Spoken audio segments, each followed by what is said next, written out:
মাংস রান্না করতে গেলে অনেক ধরনের মশলাই লাগে।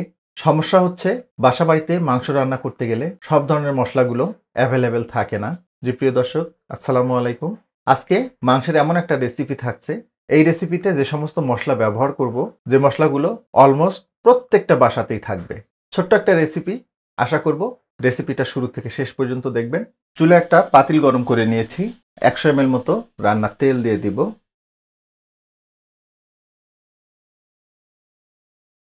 তেলটা গরম হয়ে গেছে, 150 গ্রাম পেঁয়াজ কুচানো দিয়ে দিচ্ছি।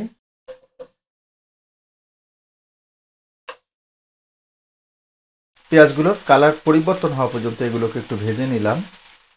দিচ্ছি আদা বাটা, 2 টেবিল চামচ আদা বাটা দিয়ে দিলাম। দিচ্ছি রসুন বাটা,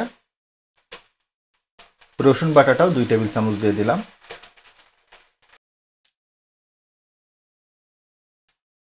আদা রসুনের কাঁচা গন্ধটা চলে যাওয়া পর্যন্ত এগুলোকে একটু ভেজে নিলাম। দিচ্ছি জিরার গুঁড়া, 2 টেবিল চামচ জিরার গুঁড়া দিয়ে দিলাম। ধনিয়া গুঁড়া দিচ্ছি, ধনিয়া গুঁড়াটাও 2 টেবিল চামচ দিয়ে দিলাম। দিচ্ছি হলুদের গুঁড়া, হলুদের গুঁড়াটা 1.5 টেবিল চামচ দিয়ে দিলাম। দিচ্ছি শুকনা মরিচের গুঁড়া, শুকনা মরিচের গুঁড়া 3 টেবিল চামচ দিয়ে দিলাম। তবে ঝালটা আপনারা আপনাদের স্বাদ মতো অ্যাডজাস্ট করে নেবেন। এখন দিব গুঁড়া মশলা। আর এই গরম মশলার গুঁড়ায় যা যা থাকছে: 10-12টা ছোট এলাচ, 2টো কালো এলাচ, 10-12টা লবঙ্গ, 4 টুকরা দারুচিনি, 1 টেবিল চামচ গোলমরিচ। মশলাগুলোকে না টেলে আমি গুঁড়ো করে নিয়েছি। গরম মশলার গুঁড়োটা অর্ধেকটা দিয়ে দিব, বাকি অর্ধেকটা আমরা পরে ব্যবহার করব। 2টো তেজপাতা দিয়ে দিচ্ছি।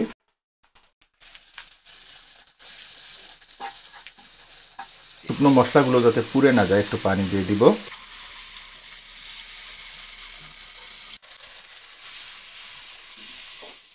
এক কাপ মতো পানি দিয়ে দিলাম। দিচ্ছি লবণ, লবণটা আমি 3 টেবিল চামচ দিয়ে দিলাম। তবে লবণটা আপনারা আপনাদের স্বাদ মতো অ্যাডজাস্ট করে নেবেন। মশলাটাকে খুব ভালোভাবে কষিয়ে নিতে হবে। কখন বুঝবেন মশলাটা কষানো হয়ে গেছে? এটার একটা মার্কার আছে, আমি দেখাবো আপনাদের। ঢাকনাটা লাগিয়ে দিচ্ছি। চুলার জালটাকে মিডিয়ামেই রাখবো। মিডিয়াম হিটে মশলাগুলোকে 5 মিনিট আমি কষিয়ে নিলাম। দেখুন, যেমনটা বলতেছিলাম, কিভাবে বুঝবেন মশলাটা কষানো হয়ে গেছে? যখন সুন্দরভাবে তেলটা ছেড়ে দেবে তখন বুঝবেন মশলাটা খুব সুন্দরভাবে কষানো হয়ে গেছে। মাংস স্বাদ হওয়ার জন্য মশলাটাকে ভালোভাবে কষিয়ে নেওয়া খুবই জরুরি। এখন দেব মাংস। এখানে 2 কেজি মাংস আছে। আমি রান্নাটা বিফ দিয়ে করছি, আপনারা চাইলে এটা খাসি কিংবা ভেড়ার মাংস দিয়েও করতে পারবেন, এমনকি উটের মাংস দিয়েও করতে পারবেন সেম রেসিপিতে। এবার একটু বলি আপনাদের, নিশ্চয়ই খেয়াল করেছেন গরম মশলায় কিন্তু আমি একদম ঘরোয়া যে মশলা, সেই মশলাটাই ব্যবহার করেছি। জয়ফল, জয়ত্রী এগুলো আমি অ্যাভয়েড করেছি। হ্যাঁ, তবে যদি আপনার হাতের কাছে অ্যাভেলেবেল থাকে সেগুলো দিতে পারেন, দিলে ফ্লেভারটা খুব চমৎকার আসবে।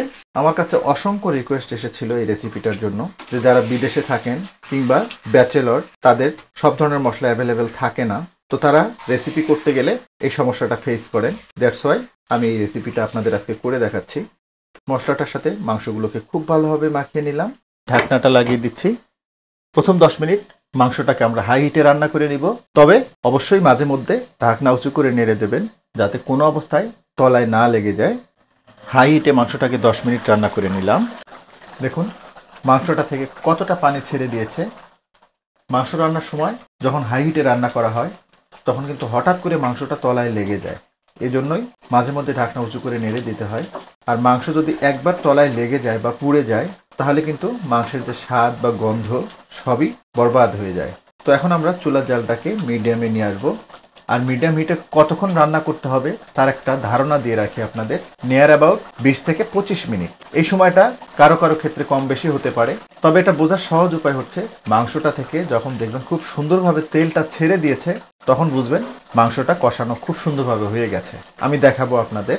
ঢাকনাটা লাগিয়ে দিচ্ছি আর চুলার জালটাকে মিডিয়াম করে দিব। মিডিয়াম হিটে মাংসটাকে স্ট্রেট আমি 25 মিনিট মতো রান্না করে নিলাম। দেখুন চমৎকারভাবে তেলটা ছেড়ে দিয়েছে। প্রশ্ন করতে পারেন তেল ছেড়ে দেওয়াটা জরুরি কেন? অবশ্যই জরুরি, কেননা মাংসটা যখন তেল ছেড়ে দেবে তখন বুঝবেন মাংসটা খুব সুন্দরভাবে কষানো হয়ে গেছে।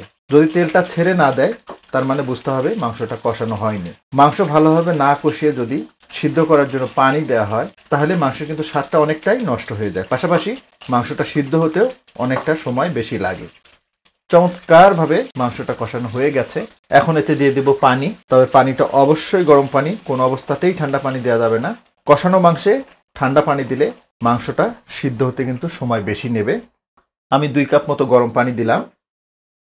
পানিটার ব্যাপারে একটু বলি আপনাদের। পানিটা কতটুকু দেবেন সেটা নির্ভর করে মাংসের ধরনের উপরে, মাংসটা সিদ্ধ হতে কতটা পানি লাগবে তার উপরে, পাশাপাশি আপনি কতটা সিদ্ধ মাংস পছন্দ করেন তার উপরে। তো আমি 2 কাপ মতো পানি দিয়ে দিলাম। 7-8টা কাঁচামরিচ দিয়ে দিচ্ছি, এটা ফ্লেভারের জন্য। কাঁচামরিচটা দেবেন, কাঁচামরিচটা দিলে মাংসে খুব চমৎকার একটা ফ্লেভার অ্যাড করে। আবার ঢাকনাটা লাগিয়ে দিব। চুলার জালটাকে মিডিয়ামেই রাখবো। মিডিয়াম হিটে মাংসটাকে আরও 20 মিনিট আমি রান্না করে নিলাম। দেখুন পানিটা কিন্তু অনেকটাই শুকিয়ে এসেছে। এই পর্যায়ে সেই অবশিষ্ট গুঁড়া মশলাটা যেটা আমরা শুরুতেই রেখেছিলাম সেটা দিয়ে দিচ্ছি। প্রশ্ন করতে পারেন যে গুঁড়া মশলাটা একবারে না দিয়ে কেন আমি 2 বারে দিলাম। গুঁড়া মশলাটা শেষের দিকে দিলে 2টা সুবিধা পাবেন। একটা হচ্ছে মাংসে খুব চমৎকার একটা ফ্লেভার আসবে, পাশাপাশি মাংসের কালারটাও কিন্তু খুবই চমৎকার আসে।